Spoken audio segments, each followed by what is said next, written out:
여러분, 오늘 우리가 함께 나눌 이야기는요, 어쩌면 우리 인생에서 가장 중요하고 또 가장 근본적인 질문에서 시작됩니다. 바로 나는 누구인가 하는 질문이죠. 이 질문에 대한 답을 함께 찾아가면서 하나님께서 우리 한 사람 한 사람에게 얼마나 놀라운 정체성과 목적을 주셨는지 발견하게 될 겁니다. 이건 그냥 머리로 아는 지식이 아니라 우리의 삶이 어떻게 이 세상을 향한 하나님의 축복이 흐르는 통로가 될 수 있는지에 대한 아주 실제적인 이야기가 될 거예요. 살면서 한 번쯤, 아니, 솔직히 아주 여러 번 스스로에게 묻게 되잖아요. 나는 도대체 누구지? 아침에 거울 보면서 문득, 혹은 잠 안 오는 새벽에 뒤척이다가 불쑥, 이 질문이 우리 마음을 파고들 때가 있죠. 나는 과연 누구일까? 특히 인생의 큰 변화를 겪을 때 이 질문은 더 아프게 다가오는 것 같아요. 생각지도 못하게 직장을 잃었을 때 마치 나라는 존재 자체가 사라져버린 것 같은 충격. 평생 엄마라는 이름으로 불리다가 아이들이 다 커서 집을 떠났을 때 그 공허함, 또 한국인이면서 동시에 미국인으로 살아가야 하는 그 경계에서 진짜 나는 누구일까 고민하는 청년들처럼요.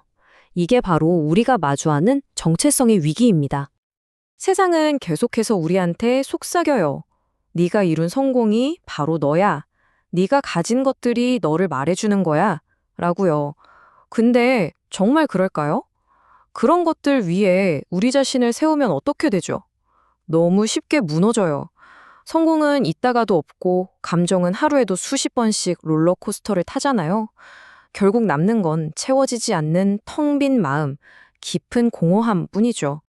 그렇다면 이 흔들리는 세상의 답 말고 절대로 무너지지 않는 우리의 진짜 정체성은 어디서 찾을 수 있을까요?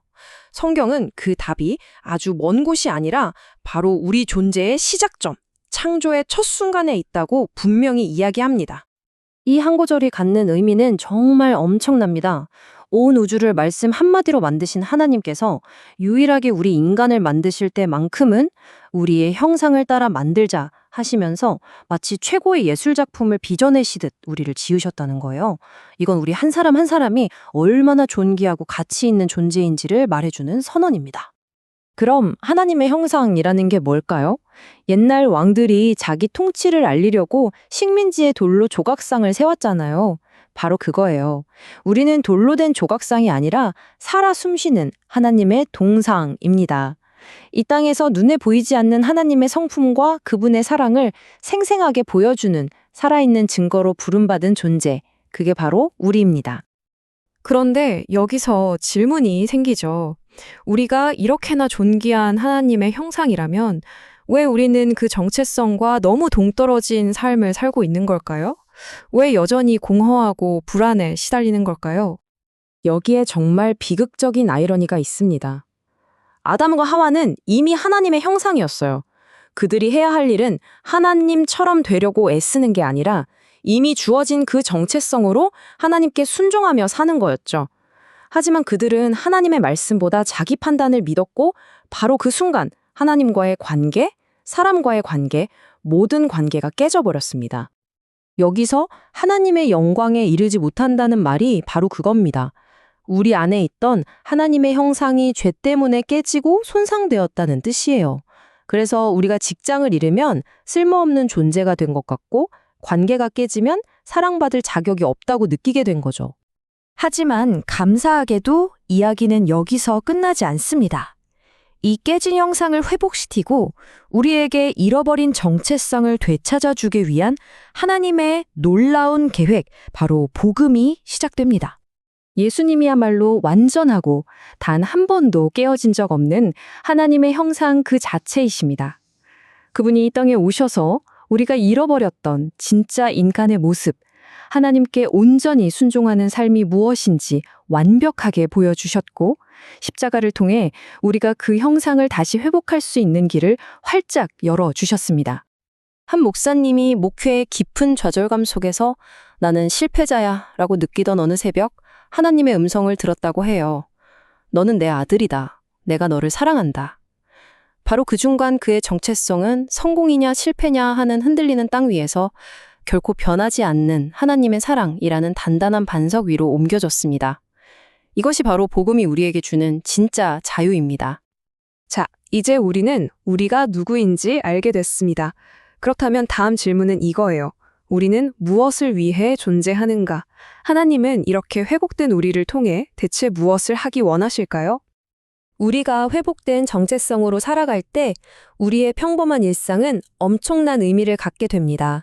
직장은 더 이상 돈만 버는 곳이 아니라 하나님의 성실함과 정직함을 보여주는 무대가 되고요. 우리 가정은 하나님의 사랑이 흘러가는 통로가 됩니다. 우리가 속한 모든 공동체는 하나님의 은혜가 얼마나 놀라운지를 세상에 보여주는 전시장, 쇼케이스가 되는 거죠. 그럼 이 놀라운 정체성을 어떻게 우리 삶에서 실제로 살아낼 수 있을까요? 아주 구체적인 방법 3가지가 있습니다. 첫째, 매일 아침 거울을 보면서 선포하는 거예요. 나는 하나님의 형상이야. 난 하나님께 사랑받는 존재야. 둘째, 넌 실패자야. 같은 거짓말이 우리를 공격할 때 진리로 맞서 싸우는 겁니다. 그리고 셋째, 아주 작은 행동 하나, 친절이나 정직, 용서를 오늘 실천해 보는 겁니다. 그런데 이 새로운 삶은요, 절대로 혼자 살아낼 수 없습니다. 그래서 하나님은 우리에게 정말 놀라운 선물을 주셨어요. 서로를 통해 이 정체성을 확인하고 함께 성장하도록 이 부르심을 살아낼 힘을 부어주시는 통로, 바로 목장과 1:1 동행입니다. 목장은요, 그냥 교회의 프로그램 중 하나가 절대 아니에요. 진짜 영적인 가족이죠. 내 가장 깊은 아픔과 상처까지도 솔직하게 털어놓을 수 있는 곳. 한 영혼이 주님께 돌아왔을 때 다 같이 부둥켜 안고 울면서 기뻐하는 그런 감격이 있는 곳. 내 힘으로 안 되는 문제 앞에서 같이 기도하자며 합심해서 기도할 때 정말 하늘문이 열리는 걸 경험하는 곳. 말 그대로 세상에서 지치고 상처받은 영혼들이 와서 회복되는 야전병. 바로 그런 곳이 목장입니다.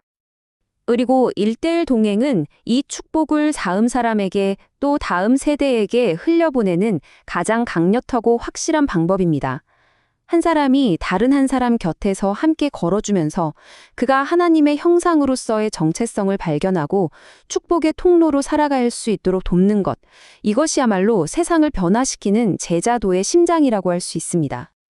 네, 이건 바로 여러분의 이야기입니다.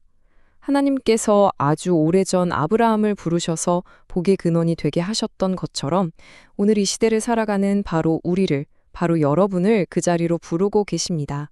여러분을 통해 여러분의 가정과 직장, 이 세대에 하나님의 생명과 축복이 흘러가기를 간절히 원하고 계세요. 혹시 지금 이런 생각 드세요? 에이, 저는 너무 부족하고 연약한데요? 라고요. 괜찮습니다. 꼭 기억하세요. 하나님은 완벽한 사람을 찾으시는 게 아니에요. 믿음의 조상이라는 아브라함도 보세요. 실수도 많고 연약한 사람이었잖아요. 중요한 건 우리의 완벽함이 아닙니다. 그 부르심 앞에 네, 제가 여기 있습니다 하고 순종하는 바로 그 마음입니다. 우리의 그 작은 순종이요, 우리 세대와 다음 세대를 향한 엄청난 축복의 문을 여는 열쇠가 된다는 사실 꼭 믿으시길 바랍니다. 자, 이제 공은 우리에게 넘어왔습니다. 이 놀라운 부르심 앞에 우리는 어떻게 반응해야 할까요? 오늘 여러분의 삶을 통해 하나님의 그 따뜻한 축복이 흘러가야 할 사람, 혹시 떠오르는 얼굴이 있나요? 바로 그 한 사람을 위해, 그리고 이 시대를 위해 하나님, 제가 그 축복의 통로가 되겠습니다 라고 결단해보지 않으시겠어요?